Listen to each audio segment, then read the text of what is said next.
रानी students बेटा अज आपां करांगे रानी शास्त्र का अर्थ खेत्र ते महत्व की आ कहंदा कि जो पहले समय दी जो गल्लां सी उहदे विच की हुंदा सी कि रानी जी शास्त्र विच जिहड़ा गा ही सिर्फ राज बारे गल हुंदी सी। ठीक है, तो इहदा मतलब फिर उहदा विषय वस्तु भी उहदे बारे बस विषय वस्तु भी सौड़ा हो गया। जदों सिर्फ राज बारे गल की तो उन्ना की हो गया विषय वस्तु। दैन आफ्टर उन्होंने कहा जाता है परंपरावादी विद्वान, परंतु जिहड़े रानी दी शास्त्र के जिहड़े आधुनिक विद्वान आ उन्होंने कहा कि कोई भी गतिविधि कोई भी ह्यूमन की एक्टिविटी जिहड़ी हैगी आ जिहड़ी चाहुंदी है कि मैं किसी तरह राजनीति च प्रभाव पाना अपनी शक्ति का प्रयोग करा उन्होंने सारा कुछ राजनीति च शामिल किया जा सकता। हुण इहदा ये रानी दी शब्द आया कित्थों? रानी शब्द जिहड़ा हैगा कहंदा उन्होंने आपां इंग्लिश च पॉलिटिक्स कहने आ। इंग्लिश विच बेटा इहनूं की कहने आ पॉलिटिक्स है। तो पॉलिटिक्स शब्द जिहड़ा हैगा वा कित्थों बनिया? पॉलिस तो। ठीक है, ये मैं तां कर रही हाँ क्योंकि एक एक नंबर के जिहड़े क्वेश्चन आ जाते हैं। तो पॉलिस का अर्थ हुंदा है नगर राज। की हुंदा है कि पुराने समय में जिहड़ा हैगा ही छोटे छोटे नगर हुंदे सी, छोटे छोटे शहर हुंदे सी। तो राजे जिवें कि राजे का राज हुंदा सी, ठीक है ना, पौप का राज हो गया जां राजें का राज हो गया। तो वो छोटे छोटे नगर शहर वगैरह हुंदे सी। तो वो राजे किवें काम करते हैं, किवें अपना शासन चलाउंदे आ, किवें न्याय दिंदे आ, सारे उहदे बारे वर्णन किया जाता सी। तो कहंदा भी सब तो पहला इस शब्द का जिहड़ी वरतों आ वो अरस्तू ने की। अरस्तू ने अपनी एक किताब लिखी, उस किताब का नाम इन्हें की रखा? पॉलिटिक्स। ठीक है, तो उहदे विच उन्हें सारे दस्सिया कि राजा किवें काम करता है वा। इस करके जिहड़ा गा राजनीति शब्द की वरतों होनी शुरू गई। फिर क्लीयर कि इसनूं पॉलिटिक्स कहा जाता है। यह पॉलिस शब्द तो आया है। सब तो पहला इसकी वरतों अरस्तू ने की, अपनी एक किताब लिखी सी पॉलिटिक्स। ठीक है, दैन आफ्टर हैगा कि रानी शास्त्र राजनीति विच की अंतर आ। जिहड़ी राजनीति शास्त्र है ना वो सिर्फ तो सिर्फ राज बारे गल्लां करदी है कि हाँ राज किहो जिहा सी, कि किदां दा पास्ट विच किहो जिहा सी, प्रैजेंट किहो जिहा किहो जिहा वा, फ्यूचर विच किहो जिहा होएगा, उहदी न्यायपालिका विधानपालिका कार्यपालिका किहो जिहे काम कर, यानी कि इन्हां तिन्नां अंगां बारे गल करेगी। बट जिहड़ी राजनीति आ वो हर एक एक्टिविटी बारे गल करेगी जिहड़ी भी किसी तरह डायरैक्ट जां इनडायरैक्ट वे दे नाल जिहड़ी हैगी आ सरकार दे सिस्टम नूं प्रभावित करदी हैगी आ। दैन आफ्टर जिहड़ी हैगियां परिभाषा इनू कहते जिहड़े रानी शास्त्र आ वो तो दो तरह डिवाइड की जाती है। कुछ तो जिहड़े परंपरावादी दृष्टिकोण परंपरावादी विचारधारा वाले कि राजनीति बारे गल करते हैं, दूजे आधुनिक दृष्टिकोण वाले। हुण इत्थे भी बेटा चीज़ नूं समझियो, जिहड़े परंपरावादी दृष्टिकोण वाले आ ना वो तो सिर्फ जिहड़ी हैगी आ किहदे बारे गल करते हैं? राज बारे, सरकार बारे, ते जां राज ते सरकार बारे, दोनों बारे। ठीक है, ये दो चीज़ों फोकस वगैरह रखते हैं तो इन्हां दे आधार ते वो डेफिनेशन वगैरह दिंदे आ। हुण जिहड़े परंपरावादी विद्वान आ उहदे विच हैगे आ किहड़े विद्वान आ? Garner, Lord Acton, Bluntschli, Elias Gettell. तुसीं दो तीन विद्वान याद कर सकते हो। इस करके कह रही हूँ कि जो एक नंबर का क्वेश्चन आ जाता है जां MCQ आ जाता है वो पूछ दिंदे कि गार्नर आधुनिक विद्वान है जां परंपरावादी विद्वान। ठीक है, तो उहदे विच तुसीं टिक लगाउणी हुंदी आ जां क्वेश्चन दसना हुंदा है। कोई 10 नंबर इस तरह क्वेश्चन वगैरह भी आ जाते। पेपर दा पैटर्न तुहानूं मैं बाद विच दसांगी। गार्नर की कहता रानी शास्त्र का आरंभ तो अंत राज नाल हुंदा है। बट तुसीं 3 डेफिनेशन लिखनियां। तुसीं पहली डेफिनेशन ये चुक सकते हो, दैन आफ्टर जिहड़ी हैगी आ दूजी डेफिनेशन लिकाक दी लिख सकते हो। कहता रानी शास्त्र का संबंध जिहड़ा सरकार नाल है। ठीक है, तीजी डेफिनेशन गिलक्राइस की लिख सकते हो कि राजनीति शास्त्र राज और सरकार दीआं आम समस्यावां नाल हन। यानी कि तिन्ने परंपरावादी विद्वान आ ते तिन्ने जिहड़े हैगे आ अलग अलग अपना दृष्टिकोण पेश कर रहे हैं। ये तुसी मीनिंग लिख के इंट्रोडक्शन लिख के मीनिंग लिख के तो जिहड़ियां हैगियां ये 3 डेफिनेशन लिख सकते हो, क्योंकि तुहानूं जस्ट 6 नंबर का क्वेश्चन होंदा, ज़्यादा लेंथी कोई क्वेश्चन वगैरह नहीं होंदा। इस करके तुसी जिहड़ी हैगी एक कोई भी एक डेफिनेशन अटैम्प्ट कर सकते हो। दैन हैगा वा रानी शास्त्र का अर्थ और परिभाषा दे हुण आधुनिक दृष्टिकोण। ये बेटा आपां पढ़िया सी कि जिहड़े पुराने विद्वान आ वो राज बारे उन्हां दा रानी शास्त्र बारे की गल दृष्टिकोण आ, की विचारधारा। हुण जिहड़ा आधुनिक दृष्टिकोण की आ रानी शास्त्र के अर्थ ते परिभाषा संबंधी जिहड़े आधुनिक दृष्टिकोण वाले आ वो पुराने नालों काफ़ी भिन्न वा। क्यों? क्योंकि वो सोचते आ जिहड़ी भी राजनीति एक की गतिविधि है, एक एक्टिविटी आ जिहदे विच हमेशा की करते हुंदा वा शक्ति दी संघर्ष हुंदा है। ये मेन गल आ उन्हां लई। ठीक है, कि हमेशा जिहड़ा हैगा वा कोशिश करते रहंदे आ कि साडे कोल पावर आ जाए, साडे कोल पावर आ जाए। जदों पावर आ जांदी है सोचदे कि मैं सब तो ज़्यादा प्रभाव पा सकां, प्रभाव पा के लोकां कोल अपनी गल मनवा सकां। नैक्सट है ਇਹਦੇ ਵਿੱਚ ਜਿਹੜੇ ਆਧੁਨਿਕ ਵਿਦਵਾਨ ਆ ਜਾਂਦੇ ਆ ਨਾ ਉਹ ਹੈਗੇ ਡੇਵਿਡ ਈਸਟਨ, ਰਾਬਰਟ ਏ ਡਾਹਲ, ਐਲਨਾਰ ਬਾਰ। 3 ਦਾ ਤੁਸੀਂ ਵਿਦਵਾਨ ਇਹ ਯਾਦ ਕਰ ਸਕਦੇ ਹੈਗੇ ਹੋ। ਜਿਹੜਾ ਡੇਵਿਡ ਈਸਟਨ ਆ ਨਾ ਉਹ ਕੀ ਕਹਿੰਦਾ ਰਾਜਨੀਤੀ ਕੀ ਆ? ਇਹ ਆਧੁਨਿਕ ਵਿਦਵਾਨ ਆ ਬੇਟਾ। ਉਹ ਕਹਿੰਦਾ ਹੈ ਕਿ ਰਾਜਨੀਤੀ ਸ਼ਾਸਤਰ ਕਦਰਾਂ ਕੀਮਤਾਂ ਦੇ ਪ੍ਰਭੂਤਾਪੂਰਨ ਨਿਰਧਾਰਨ ਦਾ ਅਧਿਐਨ ਹੈ। ਬੇਟਾ ਇਸ ਦਾ ਮਤਲਬ ਕੀ ਹੈ? ਕਦਰਾਂ ਕੀਮਤਾਂ ਯਾਨੀ ਕਿ ਜੋ ਸਮਾਜ ਵਿੱਚ ਜੋ ਰਸਮ ਰਿਵਾਜ ਚੱਲ ਰਿਹਾ, ਜੋ ਕਾਨੂੰਨ ਚੱਲ ਰਿਹਾ, ਠੀਕ ਹੈ ਨਾ, ਉਹਦਾ ਆਪਣੀ ਸ਼ਕਤੀ ਦੇ ਨਾਲ ਪ੍ਰਭਾਵ ਪਾਉਣਾ ਚਾਹੁੰਦੇ ਨੇ। ਠੀਕ ਆ, ਜੋ ਕਦਰਾਂ ਕੀਮਤਾਂ ਸਮਾਜ, ਮੰਨ ਲਓ ਜੋ ਪੰਜਾਬ ਵਿੱਚ ਸਮਾਜ ਦੀਆਂ ਕਦਰਾਂ ਕੀਮਤਾਂ ਚੱਲ ਰਹੀਆਂ, ਜੋ ਲੋਕ ਚਾਹੁੰਦੇ ਨੇ ਸਮਾਜ ਵਿੱਚ, ਠੀਕ ਹੈ, ਉਸ ਚੀਜ਼ ਨੂੰ ਜਿਹੜੇ ਹੈਗੀ ਆ ਪ੍ਰਭੁਤਾ ਨਾਲ ਆਪਣੀ ਸ਼ਕਤੀ ਦੇ ਨਾਲ ਲਾਗੂ ਕਰਨ ਦੀ ਕੋਸ਼ਿਸ਼ ਕਰਨਾ ਹੈ। ਸਮਝ ਲੱਗੀ ਡੇਵਿਡ ਈਸਟਨ ਦੀ ਕਿ ਰਾਜਨੀਤੀ ਸ਼ਾਸਤਰ ਕੀ ਆ ਕਿ ਜਿਹੜੀਆਂ ਕਦਰਾਂ ਕੀਮਤਾਂ ਉਹਨੂੰ ਸ਼ਕਤੀ ਦੇ ਨਾਲ ਲਾਗੂ ਕਰਨ ਦਾ ਅਧਿਐਨ ਆ, ਕਿ ਉਸ ਦੇ ਬਾਰੇ ਸਟੱਡੀ ਕੀਤੀ ਜਾਂਦੀ ਕਿ ਉਹ ਕਿਵੇਂ ਸਰਕਾਰਾਂ ਇਹ ਕੰਮ ਕਰਦੀਆਂ ਨੇ। ਐਲਨ ਆਰ ਬਾਲ ਕਹਿੰਦਾ ਹੈ ਕਿ ਰਾਜਨੀਤੀ ਕੀ ਹੈ? ਵਿਵਾਦ, ਸਮਝੌਤੇ, ਨਿਰਮਾਣ ਸ਼ਕਤੀ ਤੇ ਸੱਤਾ ਨਾਲ ਸੰਬੰਧਿਤ ਹੈ। ਕਿ ਰਾਜਨੀਤੀ ਦਾ ਮਤਲਬ ਕੀ ਹੈ? ਜਿੱਥੇ ਵੀ ਕੋਈ ਕਿਸੇ ਗੱਲ ਲਈ ਵਿਵਾਦ ਹੋਏਗਾ ਜਾਂ ਉਸ ਵਿਵਾਦ ਦਾ ਹੱਲ ਹੋਏਗਾ। ਮੰਨ ਲਓ ਅੱਜ ਵੀ ਆਪਾਂ ਕੋਈ ਨਿਊਜ਼ ਚੈਨਲ ਵੇਖਦੇ ਹਾਂ, ਜੀ ਨਿਊਜ਼ ਕਹਿ ਲਓ, PTC ਨਿਊਜ਼ ਕਹਿ ਲਓ, ਜਾਂ ਕੁਝ ਵੀ ਚੈਨਲ ਵਗੈਰਾ ਵੇਖਦੇ ਹਾਂ, ਉਹਦੇ 'ਚ ਕਿਸੇ ਨਾ ਕਿਸੇ ਗੱਲ ਲਈ ਲੈ ਕੇ ਬਹਿਸ ਹੋ ਜਾਂਦੀ ਹੈਗੀ ਆ, ਕਿ ਆ ਮਤਲਬ ਵੀ ਟੌਪਿਕ ਛਿੜ ਜਾਂਦਾ ਹੈਗਾ। ਬਾਅਦ ਵਿੱਚ ਉਹ ਸਮਝੌਤਾ ਹੁੰਦਾ ਕਿ ਚੀਜ਼ ਦਾ, ਕਿ ਹਾਂ ਚੀਜ਼ ਦਾ ਸਮਝੌਤਾ ਕੀਤਾ ਜਾਵੇ, ਫਿਰ ਫੈਸਲਾ ਹੁੰਦਾ ਵਾ, ਫਿਰ ਸ਼ਕਤੀ ਨਾਲ ਉਸ ਚੀਜ਼ ਨੂੰ ਲਾਗੂ ਕੀਤਾ ਜਾਂਦਾ ਹੈ। ਅਤੇ ਇਹ ਸਾਰਾ ਕੁਝ ਕਿਹਦੇ ਵਿੱਚ ਹੁੰਦਾ? ਰਾਜਨੀਤੀ ਵਿੱਚ। ਠੀਕ ਹੈ, ਅਤੇ ਐਲਨ ਬਾਲ ਦੀ ਹੋ ਗਈ, ਡੇਵਿਡ ਈਸਟਨ ਦੀ ਦੋ ਡੈਫੀਨੇਸ਼ਨਸ ਬਹੁਤ ਨੇ। ਰਾਬਰਟ ਡਾਲ ਵੀ ਕਹਿ ਦਿੰਦਾ ਹੈਗਾ ਕਿ ਰਾਜਨੀਤੀ ਵਿਸ਼ਲੇਸ਼ਣ ਦਾ ਸੰਬੰਧ, ਕਿ ਯਾਨੀ ਕਿ ਰਾਜਨੀਤੀ ਜਿਹੜੀ ਆਪਾਂ ਸਟੱਡੀ ਕਰ ਰਹੇ ਹਾਂ, ਕਿਤਾਬ ਦੀ ਸਟੱਡੀ ਕਰ ਰਹੇ ਹਾਂ, ਉਹਦਾ ਸੰਬੰਧ ਕੀ ਹੈ? ਸ਼ਕਤੀ, ਸ਼ਾਸਨ ਦੀ ਸੱਤਾ। ਜਿਹੜੇ ਆਧੁਨਿਕ ਵਿਦਵਾਨ ਆ ਨਾ, ਉਹਨਾਂ ਦੀ ਸਾਰੀ ਵਿਚਾਰਧਾਰਾ ਇਹਦੇ ਦੁਆਲੇ ਹੀ ਘੁੰਮਦੀ ਆ, ਸ਼ਕਤੀ, ਸ਼ਾਸਨ ਤੇ ਸੱਤਾ। ਠੀਕ ਹੈ, ਦੈਨ ਆਫਟਰ ਆ ਗਿਆ ਰਾਜਨੀਤੀ ਸ਼ਾਸਤਰ ਦਾ ਖੇਤਰ, ਕਿਉਂਕਿ ਉਹ ਤੁਹਾਡਾ ਟੌਪਿਕ ਹੈਗਾ ਕਿ ਹਾਂ ਇਹਦਾ ਮੀਨਿੰਗ ਦੱਸੋ ਅਤੇ ਇਹਦਾ ਖੇਤਰ ਦੱਸੋ। ਹੁਣ ਸਕੋਪ ਆਫ ਪੋਲੀਟੀਕਲ ਸਾਇੰਸ ਕੀ ਆ? ਜਦੋਂ ਆਪਾਂ ਡੈਫੀਨੇਸ਼ਨ ਪੜ੍ਹਦੇ ਹਾਂ ਉਹਦੇ ਵਿੱਚ ਸਾਨੂੰ ਪਤਾ ਲੱਗਦਾ ਕਿ ਇਹਦਾ ਸਕੋਪ ਕੀ ਆ। ਫਸਟ ਆਫ ਆਲ ਸਕੋਪ ਕੀ ਆ? ਇਹ ਰਾਜ ਬਾਰੇ ਗੱਲ ਕਰਦੇ ਆ। ਰਾਜ ਬਾਰੇ ਕੀ ਗੱਲ ਕਰਦੇ ਆ? ਰਾਜ ਪਾਸਟ ਵਿੱਚ ਕਿਹੋ ਜਿਹਾ ਸੀ, ਰਾਜ ਪਾਸਟ ਵਿੱਚ ਕਿਹੋ ਜਿਹਾ ਸੀ, ਕਿ ਉਹਦੀ ਉਤਪਤੀ ਕਿਵੇਂ ਹੋਈ, ਓਰੀਜਨ ਕਿਵੇਂ ਹੋਇਆ, ਜਨਮ ਉਹਦਾ ਕਿਵੇਂ ਹੋਇਆ ਰਾਜ ਦਾ, ਫਿਰ ਉਹਨੇ ਕਿਵੇਂ ਵਿਕਾਸ ਕੀਤਾ। ਇਸ ਲਈ ਪੁਰਾਣੇ ਸਮੇਂ ਸਰੂਪ ਦਾ ਅਧਿਐਨ ਕਰਦੀ ਆ, ਅਤੇ ਹੁਣ ਵਰਤਮਾਨ ਦੇ ਸਰੂਪ ਦੇ ਇਸ ਦੇ ਭੂਤ ਦਾ ਸਰੂਪ ਦਾ ਵਿਕਸਿਤ ਕਰਦੀ ਆ। ਵੀ ਜਿਹੜੇ ਪੁਰਾਣੇ ਰਾਜ ਸੀ, ਜਿਵੇਂ ਹੁਣ ਇੰਡੀਆ ਵਾ, ਇੰਡੀਆ ਚਲੋ ਅੱਜ ਆਪਾਂ ਵੇਖਦੇ ਆ, ਬਟ 1947 ਵਿੱਚ ਕਿਹੋ ਜਿਹਾ ਸੀ ਰਾਜ, ਉਸ ਤੋਂ ਪਹਿਲਾਂ ਦਾ ਕਿਹੋ ਜਿਹਾ ਸੀ। ਠੀਕ ਹੈ ਨਾ, ਤਾਂ ਉਹ ਆਪਾਂ ਨੂੰ ਤਾਂ ਹੀ ਪਤਾ ਲੱਗੇ ਕਿ ਜਦੋਂ ਆਪਾਂ ਇਤਿਹਾਸ ਪੜ੍ਹਦੇ ਹਾਂ, ਰਾਜਨੀਤੀ ਸ਼ਾਸਤਰ ਵਾਲੀਆਂ ਕਿਤਾਬਾਂ ਪੜ੍ਹਦੇ ਹਾਂ, ਫਿਰ ਹੀ ਪਤਾ ਲੱਗੇਗਾ ਨਾ ਕਿ ਕਿਵੇਂ ਇਹ ਕਾਨੂੰਨ ਸਾਡੇ ਦੇਸ਼ ਵਿੱਚ ਬਣੇ ਆ। ਉਹ ਹੈਗਾ ਕਹਿੰਦਾ ਕਿ ਰਾਜਨੀਤੀ ਕੀ ਆ? ਰਾਜ ਦੇ ਪਾਸਟ ਬਾਰੇ ਗੱਲ ਕਰਦੀ ਹੈਗੀ ਆ। ਦੂਜੇ ਕਹਿੰਦੇ ਆ ਕਿ ਰਾਜ ਦੇ ਵਰਤਮਾਨ ਬਾਰੇ ਅਧਿਐਨ। ਜਿਹੜੀ ਰਾਜਨੀਤੀ ਸ਼ਾਸਤਰ ਆ ਨਾ, ਉਹ ਵਰਤਮਾਨ ਦੀ ਜਿਹੜੀ ਸਥਿਤੀਆਂ ਵਾ, ਜੋ ਕੰਮ ਕਰ ਰਹੀਆਂ ਉਹਦੀਆਂ ਸੰਸਥਾਵਾਂ, ਉਹਨਾਂ ਬਾਰੇ ਵੀ ਗੱਲ ਕਰਦੀ ਹੈਗੀ ਆ। ਦੈਨ ਆਫਟਰ ਹੈਗਾ ਰਾਜ ਦੇ ਭਵਿੱਖ ਬਾਰੇ ਅਧਿਐਨ। ਰਾਜ ਦਾ ਵਰਤਮਾਨ ਸਰੂਪ ਹੀ ਕਹਿੰਦਾ ਅੰਤਮ ਨਹੀਂ ਹੁੰਦਾ, ਸਗੋਂ ਲਗਾਤਾਰ ਵਿਕਾਸ ਕਰ ਰਿਹਾ। ਮੰਨ ਲਓ ਜੋ 1947 ਦਾ ਇੰਡੀਆ ਸੀ, ਉਹ ਸੇਮ ਟੂ ਸੇਮ ਅੱਜ ਨਹੀਂ ਹੈਗਾ, ਉਹ ਲਗਾਤਾਰ ਚੇਂਜ ਹੋ ਰਿਹਾ। ਕਿਵੇਂ ਚੇਂਜ ਹੋ ਰਿਹਾ, ਹੋਰ ਉਹ ਕਿਵੇਂ ਹੋਰ ਵਧੀਆ ਬਣ ਸਕਦਾ, ਇਹਦੇ ਬਾਰੇ ਉਹ ਗੱਲ ਕਰਦੀ ਆ। ਇਹ ਆ ਗਿਆ ਇਸੇ ਟੌਪਿਕ ਦੇ ਅਧੀਨ, ਰਾਜ ਦੇ ਅਧਿਐਨ ਦੇ ਅਧੀਨ। ਠੀਕ ਆ, ਰਾਜ ਦਾ ਪਾਸਟ ਕਿਹੋ ਜਿਹਾ ਸੀ, ਵਰਤਮਾਨ ਕਿਹੋ ਜਿਹਾ ਹੈ, ਅਤੇ ਫਿਊਚਰ ਕਿਹੋ ਜਿਹਾ ਹੋਏਗਾ। ਦੂਸਰਾ ਪੁਆਇੰਟ ਆ ਇਹਦਾ ਸਰਕਾਰ ਦਾ ਅਧਿਐਨ। ਕਹਿੰਦਾ ਫਿਰ ਸਰਕਾਰ, ਕਿਉਂਕਿ ਰਾਜ ਦਾ ਇੱਕ ਤੱਤ ਵਾ, ਤੁਸੀਂ ਪੜ੍ਹਦੇ ਹੁੰਦੇ ਆ ਕਿ ਹਾਂ ਕਿ ਰਾਜ ਜਿਹੜਾ ਹੈਗਾ ਵਾ 4 ਤੱਤਾਂ ਤੋਂ ਬਣਿਆ ਹੋਇਆ ਹੈ। ਤੁਸੀਂ ਇਹ ਚੀਜ਼ ਪੜ੍ਹਿਆ ਕਿ ਰਾਜ ਜਿਹੜਾ ਹੈਗਾ ਵਾ ਹਮੇਸ਼ਾ 4 ਤੱਤਾਂ ਦਾ ਬਣਿਆ। ਇੱਕ ਤਾਂ ਜਨਸੰਖਿਆ, ਮਤਲਬ ਜਿਵੇਂ ਇੰਡੀਆ ਸੀ, ਇੰਡੀਆ ਕੋਲ 3 ਤੱਤ ਹੈਗੇ ਸੀ, ਜਨਸੰਖਿਆ ਵੀ ਹੈਗੀ ਸੀ, ਇਲਾਕਾ ਵੀ ਹੈਗਾ ਸੀ, ਅਤੇ ਉਹਦੀ ਜਿਹੜੀ ਹੈਗੀ ਸਰਕਾਰ ਵੀ ਹੈਗੀ ਸੀ, ਅੰਤਰਮ ਸਰਕਾਰ ਹੀ, ਯਾਨੀ ਕਿ ਬ੍ਰਿਟਿਸ਼ ਅਧੀਨ ਜਿਹੜਾ ਚੱਲਦਾ ਸੀ। ਬਟ ਇਹਦੇ ਕੋਲ ਪ੍ਰਭੂ ਸੱਤਾ ਨਹੀਂ ਸੀ। ਪ੍ਰਭੂ ਸੱਤਾ ਜਿਹੜੀ ਕਿ ਸਾਰਾ ਸ਼ਾਸਨ ਜਿਹੜਾ ਹੈਗਾ ਸੀ, ਪਾਵਰ ਜਿਹੜੀ ਇੰਗਲੈਂਡ ਕੋਲ ਸੀ।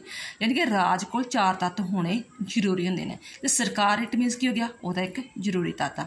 ਹੁਣ ਸਰਕਾਰ ਚਲੋ ਇੱਕ ਤੱਤ ਹੈਗਾ ਵਾ, ਉਹਦਾ ਸੰਗਠਨ ਕਿਵੇਂ ਬਣਦਾ? ਜਿਵੇਂ ਸਾਡੇ ਇੰਡੀਆ 'ਚ ਸੰਸਦੀ ਸਰਕਾਰ ਚੱਲਦੀ ਆ, ਠੀਕ ਹੈ ਨਾ, ਉਹਦਾ ਸੰਗਠਨ ਕਿਵੇਂ ਬਣਦਾ ਹੈ, ਇਹਦੇ ਅੰਗ ਕੀ ਹੈ, ਇਹਦੀ ਕਿਸਮਾਂ ਕੀ ਆ, ਲੋਕਤੰਤਰੀ ਆ ਜਾਂ ਤਾਨਾਸ਼ਾਹੀ ਹੈ, ਕੰਮ ਕਿਵੇਂ ਕਰਦੀ ਆ, ਇਹਦੇ ਬਾਰੇ ਸਾਰੀ ਸਟੱਡੀ ਸਾਨੂੰ ਕਿੱਥੋਂ ਪਤਾ ਲੱਗਦਾ ਹੈ? ਜਦੋਂ ਅਸੀਂ ਪੋਲੀਟੀਕਲ ਸਾਇੰਸ ਦੀ ਬੁੱਕ ਪੜ੍ਹਦੇ ਹਾਂ। ਠੀਕ ਆ, ਅਤੇ ਜਿਹੜੀ ਪੋਲੀਟੀਕਲ ਸਾਇੰਸ ਆ, ਰਾਜਨੀਤੀ ਸ਼ਾਸਤਰ, ਉਹ ਇਹਦੇ ਬਾਰੇ ਗਿਆਨ ਦਿਵਾਉਂਦੀ ਹੈਗੀ ਆ। ਨੈਕਸਟ ਹੈਗਾ ਅੰਤਰਰਾਸ਼ਟਰੀ ਸੰਬੰਧਾਂ ਅਤੇ ਅੰਤਰਰਾਸ਼ਟਰੀ ਸੰਗਠਨਾਂ ਦਾ ਧਿਆਨ। ਜਦੋਂ ਆਪਾਂ WHO ਬਾਰੇ ਸੁਣਦੇ ਹਾਂ, ਕਰੋਨਾ ਵਿੱਚ ਕਾਫੀ ਸੁਣਿਆ, ਵਰਲਡ ਹੈਲਥ ਆਰਗੇਨਾਈਜੇਸ਼ਨ ਬਾਰੇ, ਸਾਰਕ ਬਾਰੇ ਸੁਣਿਆ, ਇਹ ਕਿਵੇਂ ਕੰਮ ਕਰਦੇ ਆ, ਕਿਸ ਤਰ੍ਹਾਂ ਕੰਮ ਕਰਦੇ ਆ, ਕੀ ਨੀਤੀਆਂ, ਕੀ ਪ੍ਰੋਗਰਾਮ ਆ, ਇਹਦੇ ਬਾਰੇ ਵੀ ਸਾਨੂੰ ਕਦੋਂ ਪਤਾ ਲੱਗਦਾ? ਜਦੋਂ ਅਸੀਂ ਰਾਜਨੀਤੀ ਸ਼ਾਸਤਰ ਬਾਰੇ ਪੜ੍ਹਦੇ ਹਾਂ, ਰਾਜਨੀਤੀ ਸ਼ਾਸਤਰ ਦੀ ਬੁੱਕ ਪੜ੍ਹਦੇ ਹਾਂ। ਕਿਉਂਕਿ ਜਿਹੜਾ ਪੋਲੀਟੀਕਲ ਸਾਇੰਸ ਵਾਲਾ ਬੱਚਾ ਵਾ, ਉਹਨੂੰ ਇਸ ਬਾਰੇ ਕਾਫੀ ਗਿਆਨ ਹੁੰਦਾ, ਆਮ ਬੱਚੇ ਨੂੰ ਇਹਨਾਂ ਚੀਜ਼ਾਂ ਬਾਰੇ ਜ਼ਿਆਦਾ ਗਿਆਨ ਨਹੀਂ ਹੁੰਦਾ। ਇਸੇ ਕਰਕੇ ਜੋ ਪੋਲੀਟੀਕਲ ਸਾਇੰਸ ਤੁਸੀਂ ਪੜ੍ਹਦੇ ਜਾਓਗੇ, ਇਸ ਬਾਰੇ ਜਿਹੜੀ ਤੁਹਾਨੂੰ ਨੌਲੇਜ ਹੋਰ ਹੁੰਦੀ ਜਾਏਗੀ। ਠੀਕ ਹੈ, ਅਤੇ ਇਹਦਾ ਜਿਹੜਾ ਹੈਗਾ ਰਾਜਨੀਤੀ ਸ਼ਾਸਤਰ ਤੋਂ ਪਤਾ ਲੱਗਦਾ ਹੈ। ਨੈਕਸਟ ਹੈ ਵਿਅਕਤੀ ਦੇ ਵਿਵਹਾਰ ਦਾ ਧਿਆਨ, ਯਾਨੀ ਕਿ ਵਿਅਕਤੀ ਦਾ study of the behaviour of the man, कहता व्यक्ति केवल सिर्फ समाजिक जीव नहीं आ, आम तौर पर आप पढ़ते हैं कि मनुख एक समाजिक जीव आ, वो राजनीतिक जीव आ। रीजन की आ, क्योंकि वो जी पोलिटिकल जी एक्टिविटी होंदियां, पोलिटिकल पार्टीज़ हो गई, संगठन हो गए, सम्मेलन हो गए, वो वध चढ़ के हिस्सा लेंदा है वा, संगठन बनाता, प्रदर्शन करता, जलूस कढ़ता, चोणां लड़ता। तो कौन करता है? व्यक्ति करता ना। तो जिधर भी वो ज़्यादा मतलब कि जेह्ड़े प्रदर्शन करेगा, जिधर ज़्यादा दल बनेगा, जिधर ज़्यादा वोटां पाउणगे लोकी, उधर ही सरकार का तख्ता पलट जाएगा। इट मीनस व्यक्ति का व्यवहार भी राजनीति को प्रभावित करता है। तो जिहड़ा व्यक्ति का व्यवहार क्यों चेंज होंदा, किधर झुकदा, किवें झुकदा, ये बारे सारी जी गल जी राजनीति करती हैगी आ। नैक्सट है विचारधारा। विचारधारा आप कई बार पढ़िया कि गांधीवाद जोड़े इदा की विचारधारा सी, व्यक्तिवाद विचारधारा, सामवाद, मार्क्सवाद विचारधारा। ठीक है, तो राजनीति जी है जो आप पोलिटिकल साइंस पढ़ते हो वो विचारधारा बारे भी स्पैशली गल करते हैं। क्योंकि तुसीं जो प्लस 2 जाओगे, BA जाओगे, तो स्पैशली इन्ना टॉपिकां उत्ते गल सारी एक एक चैप्टर पूरा करोगे कि गांधीवाद विचारधारा किहो जी सी, मार्क्सवादी विचारधारा किहो जी। तो क्योंकि उस विचारधारा के तहत सारा राज का सिस्टम चल रहा है। जिवें साडा देश वा, साडा देश जिहड़ा हैगा वो हैगा समाजवाद ते जिहड़ा पूंजीवाद उहदा मिक्सअप आ। जिहड़ा रशिया वा वो कट्टड़ मार्क्सवादी विचारधारा नाल रिलेटेड आ, भी उदां दा सरकार दा सिस्टम चलदा। तो ਉਹਦਾ ਸਾਨੂੰ ਕਿੱਥੋਂ ਪਤਾ ਲੱਗਦਾ? ਬੁੱਕਸ ਤੋਂ ਪੜ੍ਹ ਕੇ, ਰਾਜਨੀਤੀ ਸ਼ਾਸਤਰ ਨੂੰ ਪੜ੍ਹ ਕੇ। ਫਿਰ ਵਿਵਾਦਾਂ ਤੇ ਸੰਘਰਸ਼ਾਂ ਦਾ ਧਿਆਨ। ਹੁਣ ਕਿਉਂਕਿ ਜਿੱਥੇ ਵੀ ਰਾਜਨੀਤੀ ਹੋਏਗੀ ਉੱਥੇ ਵਿਵਾਦ ਵੀ ਪਾਏ ਜਾਣਗੇ, ਕੋਈ ਨਾ ਕੋਈ ਪ੍ਰੋਬਲਮਸ ਵੀ ਕ੍ਰੀਏਟ ਹੋਣਗੀਆਂ। ਠੀਕ ਆ, ਫਿਰ ਉਹ ਸੰਘਰਸ਼ ਵੀ ਪਾਏ ਜਾਣਗੇ ਕਿਉਂਕਿ ਉਹਨਾਂ ਦੀ ਸੋਚਣੀ ਤੇ ਰੁਚੀਆਂ ਆਦਿ ਭਿੰਨ ਹੁੰਦੀਆਂ ਨੇ। ਸਾਧਨ ਸੀਮਤ ਹੁੰਦੇ ਆ। ਹਰ ਇੱਕ ਕੋਸ਼ਿਸ਼ ਕਰਦਾ ਕਿ ਜਿਹੜੀਆਂ ਵੀ ਰਾਜ ਨੇ ਸਹੂਲਤਾਂ ਦਿੱਤੀਆਂ ਉਹ ਮੈਨੂੰ ਸਭ ਤੋਂ ਮੈਕਸੀਮਮ ਫੈਸਿਲਿਟੀ ਮਿਲ ਜੇ। ਇਸ ਕਰਕੇ ਪ੍ਰੋਬਲਮਸ ਵਗੈਰਾ ਚੱਲਦੀਆਂ ਰਹਿੰਦੀਆਂ ਨੇ। ਜਿਵੇਂ ਮੰਨ ਲਓ ਕਿ पंजाब ही आ, पंजाब च मतलब चलो फैसिलिटी सरकार दे रही है, बट दूजा एक वर्ग नूं देता, दूजा वर्ग कहेगा मैनू क्यों नहीं दित्तियां हैगियां, मैनू भी उन्नियां मिलनी चाहिए। इस तरह उन्होंने विचकार जिहड़ा विवाद संघर्ष वगैरह चलता रहिंदा हैगा वा। नैक्सट हैगा आम सहमति ते सहयोग। ठीक है, संघर्ष चलता है तो संघर्ष के नाल जिहड़ी हैगी कई बार उन्हां विच सलूशन भी कढ़िया जाता है कि तैनूं चलो इस वर्ग नूं मैं आ चीज़ सहूलत दित्ती, दूजे वर्ग नूं मैं आ सहूलत दे दिंदा है। जिवें एग्जाम्पल ही कह लो कि हाँ एक विवाद संघर्ष चलिया है, कुछ ने कहा है कि जिहड़ियां औरतों नूं बसां दा किराया वा वो फ्री रखना चाहिए। कई ने कहा नहीं बसां दा किराया जिहड़ा फ्री नहीं करना चाहिए, जस्ट स्टूडेंट्स नूं फ्री करना चाहिए गा।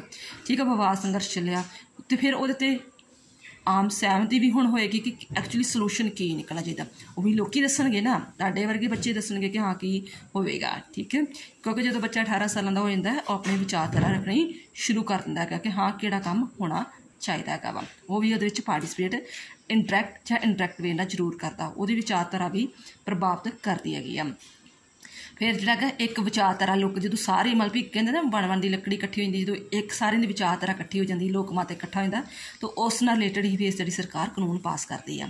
फिर है निर्णय निर्माण। निर्णय निर्माण बेटा की होंदा किसी चीज़ का डिसीजन लेना। ठीक है, कि जिवें पहला कहते कि नहीं चलो जी ये नशा बंद होना चाहिए, पहला किसी ने गल की बट एक लहर चल गई पंजाब में कि नहीं भी नशा बंद होना ही चाहिए।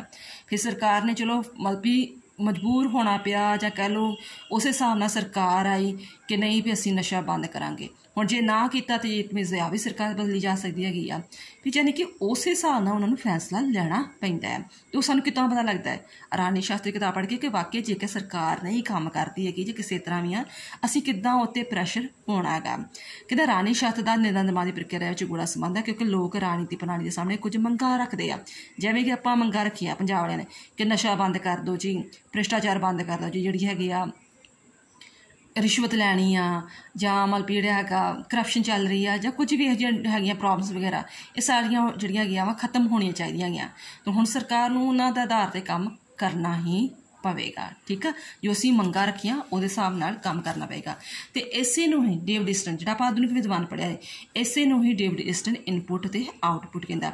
इनपुट आपां मंगां रखदियां नशा बंद होना चाहिए, सरकार जिहड़ी नशा बंद करेगी, बंद करके फैसला करेगी कि हाँ जिहड़ा भी नशा वेचेगा जां कुछ उत्ते कार्रवाई होएगी, वो बाद विच मुड़ के फिर लोकां तक फैसला आवेगा। ठीक है, तो जिहड़ा इनपुट नूं आउटपुट विच चेंज करना, आउटपुट बाद विच मुड़ के फिर लोकां कोल जांदी आ, जिहड़ा फैसला हो जाता उन्होंने आपां बोल दिंदे लूप बैक।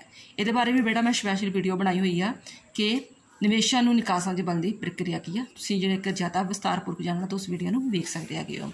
नैक्सट हैगा कदरां कीमतां ते सत्तापूर्ण निर्धारण दा अध्ययन। की कहता है कि डेविड ईस्टन कहता है कि राजनीति कदरां कीमतां दा सत्तापूर्ण निर्धारण नाल संबंध है। की है भाव कि जिहड़ी भी राजनीति प्रणाली जो मान लो कि हुण आप सरकार आ चुकी है, ठीक है, तो जो उन्होंने कोल पावर आ चुकी हैगी आ तो जो फैसले लोगों ने कहा सीगा होने चाहिए आ, तो जे उन्होंने नीयत साफ आ तो वाकया ही वो 1-2 साल में सारे काम करके विखावेगी। ठीक है, तो यदा मतलब भी कदर कीमत के सत्तापूर्ण दा ना ध्यान कि जो लोग डिमांड्स कर रहे हैं कदर कीमत जो लोग चाह रहे हैं बेरोजगारी खत्म हो, नशा खत्म हो, भ्रष्टाचार खत्म हो, उन्होंने अपना प्रभाव के नाल शक्ति के नाल उन्होंने फैसला लागू किया जा सकता है। ये सारा कुछ सानूं कित्थों पता लगता? राजनीति शास्त्र तो। अगवाई का ध्यान, अगवाई भी योग होनी चाहिए आ, यानी कि एक तो भीड़ होंगी है ना, कह लो क्राउड वगैरह हो, बट जोड़ा एक योग व्यक्ति जिहदे च तेज बुद्धि आ, अगवाई का गुण हैगा वा, ज़्यादा उहदे कोल फैसिलिटीज़ भी हैगी, उही लोगों नूं इकट्ठा कर सकदा ना, लामबद्ध करना हुंदा इकट्ठा कर सकदा हैगा वा। तो फिर इकट्ठा मतलब डिमांड्स असीं 10 डिमांड्स रख दित्तियां, ठीक है, बट जायज़ किन्नियां होणगियां? मान लो कि 3 मेन डिमांड्स आ, मतलब कि असीं बहुत सारी जब सरकार बनी तो डिमांड्स रखियां, बट उन्हें फोकस किया कि मेन डिमांड्स जिहड़ियां पहिलां कित्थे टारगेट करना, मैं जिहड़ा करप्शन नूं करना, दैन आफ्टर फिर नशे नूं करना, फिर मैं तीजे होर चीज़ नूं करांगा, उस चीज़ नूं फिर वो टारगेट करके जिहड़ा हैगा वा अगवाई करेगा। ठीक है, अगवाई का ध्यान कि जिहड़ा हैगा वा समाज विच तां ही कुछ अजिहे व्यक्ति होंदे जिन्हां कोल तेज बुद्धि हुंदी है, अगवाई करदा, वो पहलां सारियां डिमांड्स नूं इकट्ठा करदा, डिमांड्स इकट्ठा करके फिर जिहड़ा हैगा वा उन्हां नूं जिहड़ी अगवाई प्रदान करदा। दैन आफ्टर हैगा राणी दलां दा ध्यान। राणी दल जिन्ने कि पार्टी जिवें आप पार्टी आ, अकाली दी आ, कांग्रेस पार्टी वगैरह, ठीक है ना, ये पार्टियां की करदियां वा लोकां नूं संगठित करदियां वा, लोकां दे विच चेतना पैदा करदियां, अवेयरनेस करदियां। मान लो कि ठीक है आप पार्टी आ चुकी है, बट आप पार्टी भी ज़्यादा मतलब जिहड़ी हैगी आ वो तानाशाना बन जाए, इस करके जिहड़ी विरोधी दल वा उहदी आलोचना करदे रहिंदे आ कि हाँ तुसीं वादे कीते ही, ये वादे पूरे करो अपने। ठीक है, जेकर नहीं करदे तो लोगों नूं अवेयर करनगे, लोग इकट्ठे होणगे, फिर उत्ते प्रैशर पाउणगे। इस तरह विरोधी पार्टी वाले भी तो जिहड़ी सत्ता वाली पार्टी रल के काम करदी हैगी आ। दैन हैगा समूहां ते संस्थावां दा ध्यान। जिहड़ी समूह संस्था NGO तुसीं बार-बार सुणी हैगी आ, इस तों इलावा मजदूरां संघ उसदा, तुहाडे विद्यार्थियों का संघ भी हो सकदा, ये भी सरकारां ते प्रभाव पाउंदियां। चोण प्रणालियां जिवें तुहानूं पता है MLA ਦੀਆਂ ਚੋਣਾਂ ਹੁੰਦੀਆਂ, ਸਰਪੰਚਾਂ ਦੀਆਂ ਚੋਣਾਂ ਹੁੰਦੀਆਂ ਵਾ, ठीक है, MP ਦੀਆਂ ਚੋਣਾਂ ਹੁੰਦੀਆਂ, ਜਿਵੇਂ ਹੁਣ ਜਿਮਨੀ ਚੋਣਾਂ ਆ ਰਹੀਆਂ ਹੈਗੀਆਂ, MP ਦੀਆਂ ਚੋਣਾਂ, ਇਹ ਜਿਹੜੀਆਂ ਹੈਗੀਆਂ ਵਾ ਉਹਦੇ ਬਾਰੇ ਵੀ ਅਧਿਐਨ ਕਰਾਉਂਦੀ ਕਿ ਐਕਚੁਅਲੀ ਚੋਣਾਂ ਹੁੰਦੀਆਂ ਕੀ ਹੈ, ਇਲੈਕਸ਼ਨਸ ਹੁੰਦੀਆਂ ਕੀ ਹੈ, ਕਿਵੇਂ ਹੁੰਦੀਆਂ ਵਾ, ਕਿਹੜੀ ਚੋਣ ਪ੍ਰਣਾਲੀ ਚੰਗੀ ਆ, ਕਿਵੇਂ ਚੰਗੀ ਆ, ਉਹਦਾ ਤੁਲਨਾਤਮਕ ਅਧਿਐਨ ਕਰਦੀ ਆ। ਨੈਕਸਟ ਹੈਗਾ ਤੁਲਨਾਤਮਕ ਸ਼ਾਸਨ ਅਤੇ ਰਾਜਨੀਤੀ ਦਾ ਅਧਿਐਨ। ਇਹ ਤੁਲਨਾ ਵੀ ਕਰਦੀ ਆ ਕਿ ਮੰਨ ਲਓ ਕਿ ਜਿਵੇਂ ਇੰਗਲੈਂਡ ਵਿੱਚ ਵੀ ਇਹ संसदी प्रणाली सरकार हैगी आ, इंडिया च संसदी प्रणाली सरकार है, पर इंग्लैंड विच क्यों मतलब कि वधिया चल रही हैगी आ, इहदी तुलना करे। तुलना करनी कहंदी दो चीज़ों की आपस में कंपैरिजन करना। नैक्सट हैगा शक्ति प्रभाव ते सत्ता दे अध्ययन कि मान लो कि हाँ शक्ति जिवें आपां कह दिंदे आ कि मनमोहन सिंह कोल भी शक्ति हैगी, नरेंद्र मोदी कोल शक्ति, बट किहड़ा उस शक्ति नूं ज़्यादा प्रभाव नाल वरतों करदा है। पंजाब दी एग्जाम्पल लै लैंदे आ कि जिवें चन्नी कोल भी शक्ति हैगी सी, कैप्टन अमरिंदर कोल, हुण भगवंत मान, किहड़ा उस शक्ति नूं ज़्यादा प्रभावशाली तरीके नाल लागू करता है। ठीक है बेटा, ये चीज़ हो गए तुहाडे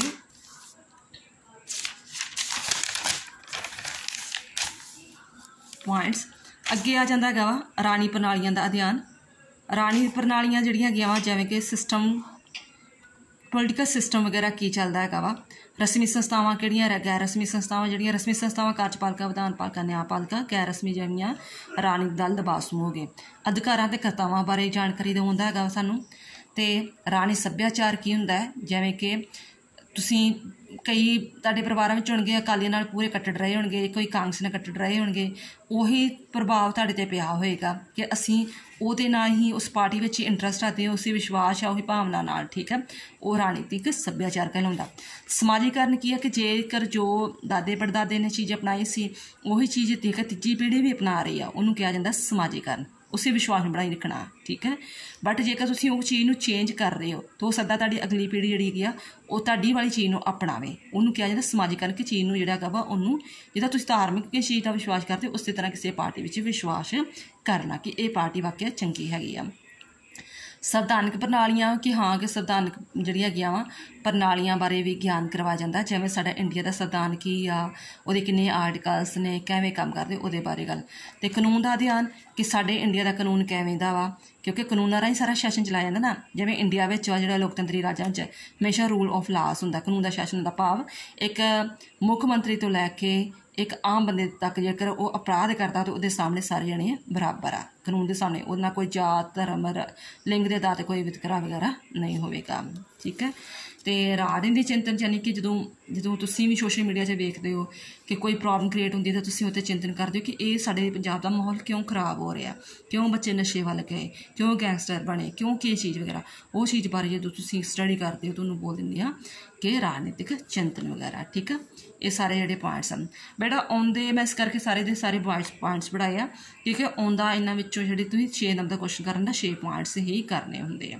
तुसीं अपनी मर्जी नाल कोई भी 6 पॉइंट्स अटैम्प्ट कर सकते हो, पढ़ियो जा रहे सारे क्योंकि 1 नंबर का 2 नंबर के क्वेश्चन जोड़े है किसी भी पॉइंट में आ सकते हैं, बट जोड़े 6 नंबर लिए 6 पॉइंट्स लर्न कर सकते हैं। थैंक्स बेटा।